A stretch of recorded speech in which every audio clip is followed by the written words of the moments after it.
Halo teman-teman, apa kabar? Balik lagi sama gua Ricky. Sekarang kita akan mencoba bermain lagi dengan Golang. Di sini kita akan membahas yang namanya shadowing variable. Ya, variable shadow gitu ya.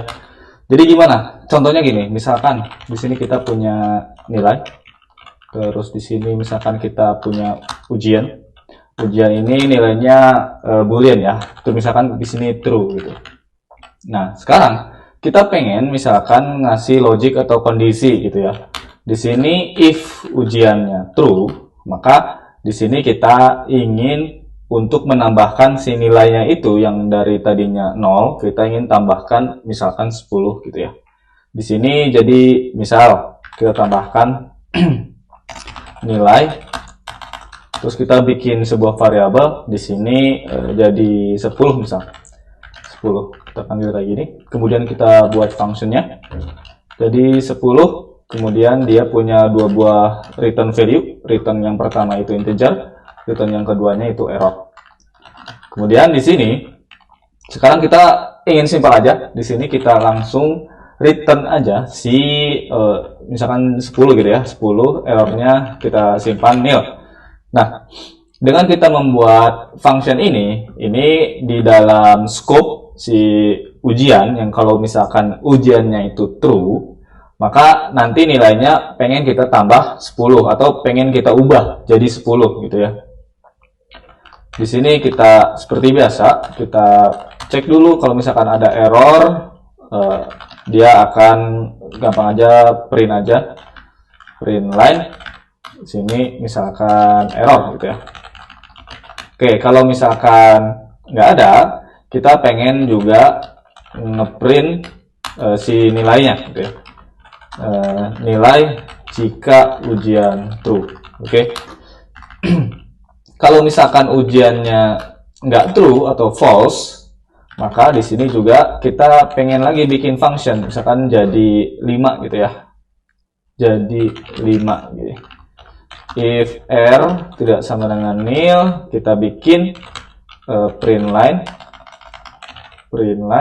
dia error.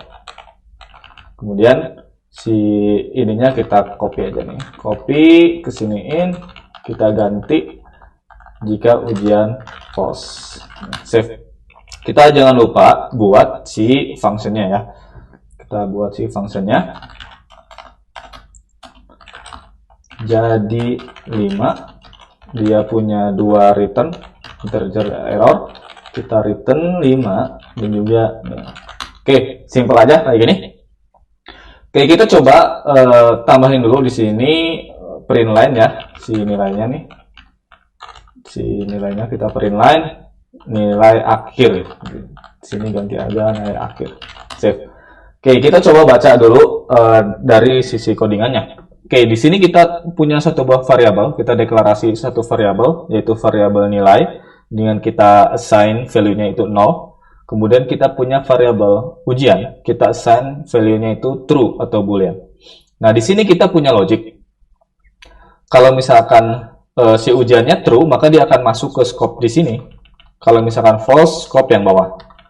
Kalau dia true ujiannya, maka ekspektasi kita, si nilai itu akan berubah jadi 10 gitu ya. Karena kita manggil function jadi 10. Kalau misalkan si ujiannya false, dia akan berubah jadi 5 gitu ya. Terus di sini kita ngenampilin lagi si nilai akhirnya, yang setelah tadi tambahin logic, kita pengen tampilin si nilai akhirnya berapa gitu. Oke, sekarang kita coba jalanin ya. Go run di sini shadowing variable nama filenya. Oke.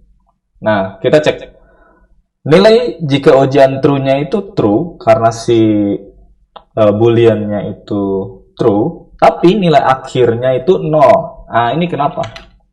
Kenapa nilai akhirnya di sininya 0 padahal di sini kita udah manggil jadi 10 nih. Kita udah bikin si value nilainya itu jadi 10. Nah, kenapa?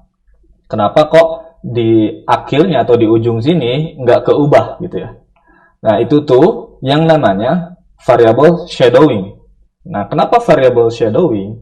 Jadi di sini di line 12 ini kita itu nge-redeclare si nilainya.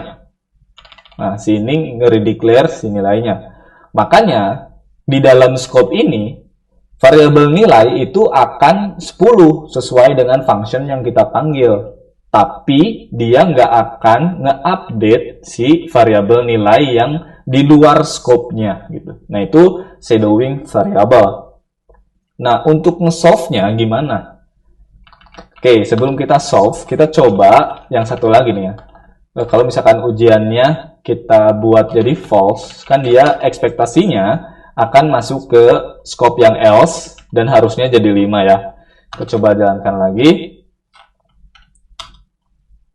Nah, dia 5, tapi nilai akhirnya dia tetap 0.